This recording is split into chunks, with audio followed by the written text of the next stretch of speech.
পাকিস্তান এবং আফগানিস্তানের আজকের দিনে যা পরিস্থিতি সেটার কারণ কি মহাভারতের সাথে জুড়ে আছে? বন্ধুরা, গান্ধারীর দেওয়া অভিশাপ কি আজও এইখানকার মানুষ ভোগ করছে? কেন আজও এই দুই দেশে সম্পূর্ণরূপে শান্তি স্থাপন হলো না? গোটা বিশ্ব যে নিউক্লিয়ার পরমাণু নিয়ে আতঙ্কিত থাকে, যেটি এতটাই মারাত্মক এক অস্ত্র যার হাত থেকে এই পৃথিবীতে কিছুরই নিস্তার নেই, এটি কি মহাভারতের সময়ও ছিল?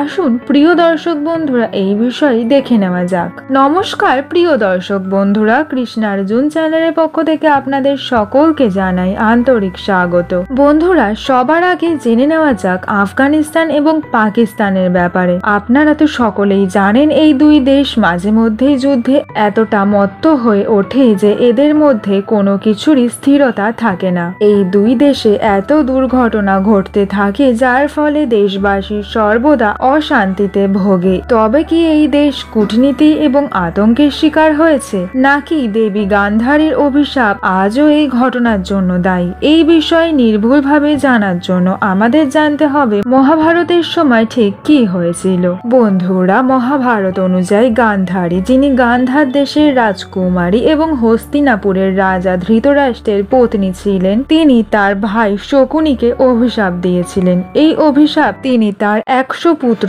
অর্থাৎ কৌরবের মৃত্যুর পর দিয়েছিলেন। গান্ধারী তার পুত্রদের মৃত্যুর পেছনে শকুনিকেও দায়ী মনে করত, কারণ শকুনি কৌরব এবং পাণ্ডবদের মধ্যে অসন্তোষ সৃষ্টি করেছিল এবং যুদ্ধের পরিস্থিতি উৎপন্ন করেছিল। গান্ধারী তখন তার ভাইকে অভিশাপ দেয়, আমার 100 জন পুত্রের হত্যাকারী গান্ধার নরেশ, তোমার রাজ্যে কোনোদিনও শান্তি থাকবে না। তোমার দেশ সর্বদা অশান্তি এবং অস্থিরতায় ভরা থাকবে। মান্যতা অনুযায়ী এই অভিশাপের জন্য গান্ধারের সদা সর্বদা রূপে অশান্তি বজায় থাকত।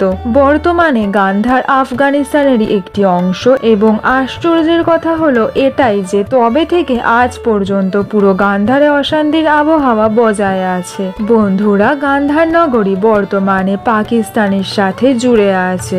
মহাভারতে কথিত থাকা গান্ধারের অংশ আফগানিস্তানে তো আছেই, পাশাপাশি এর বৃহৎ অংশ রয়েছে পাকিস্তানেও। এইটাই আসল কারণ বন্ধুরা, গান্ধারীর দেওয়া অভিশাপ আফগানিস্তানের পাশাপাশি পাকিস্তানের ওপরেও পড়তে দেখা যায়। এর ফলে সেই স্থানে সদা সর্বদা অশান্তি অস্থিরতা বজায় থাকে। বন্ধুরা, কয়েকদিন আগেই ভারতের পহেলগামে আতঙ্কীদের দ্বারা করা হিন্দুদের ওপর নরসংহারের কারণে অপারেশন সিন্দুর লঞ্চ হয়েছিল।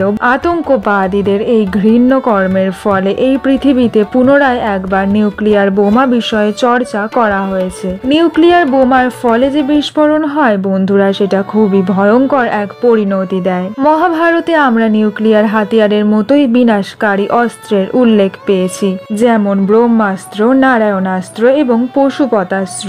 এই সমস্ত অস্ত্রের উল্লেখ আমরা পেয়েছি এবং বলা হয়ে থাকে এইগুলি ব্যাপক হারে বিনাশ করে। এই হাতিয়ারগুলির প্রভাব পৃথিবী প্রকৃতির ওপর খুব ভয়ঙ্কর রূপে পড়ে। আমাদের শাস্ত্রে আমরা ব্রহ্মাস্ত্রের প্রয়োগের উল্লেখ পাই। যেইখানে এই ব্রহ্মাস্ত্র নিক্ষেপ করা হয় সেই জায়গা সহ তার আশেপাশে বিরাট অঞ্চলে খরা, বায়ু দূষণ, অত্যাধিক উষ্ণতা বৃদ্ধি ইত্যাদি পরিণাম দেখতে পাওয়া যায়, যার প্রভাব দীর্ঘ সময় ধরেই চলে। নিউক্লিয়ার বোমার প্রভাবও কিছুটা এই রকমই, যদিও বন্ধুরা তখনকার সময় এই সমস্ত অস্ত্রের প্রয়োগ দেবতারা করতেন। অনেক মন্ত্রের মাধ্যমে এই অস্ত্রগুলি চালনা করা হতো। মহাভারতের যুগে এই ব্রহ্মাস্ত্রের প্রয়োগের উল্লেখ আমরা পাই আমাদের শাস্ত্র মহাভারতের দ্রোণ পর্ব অধ্যায় 203-204-এ। সেইখানে বর্ণিত আছে অশ্বত্থামা এই হাতিয়ার দিয়ে পাণ্ডবদের শিবির বিনাশ করে দিয়েছিল।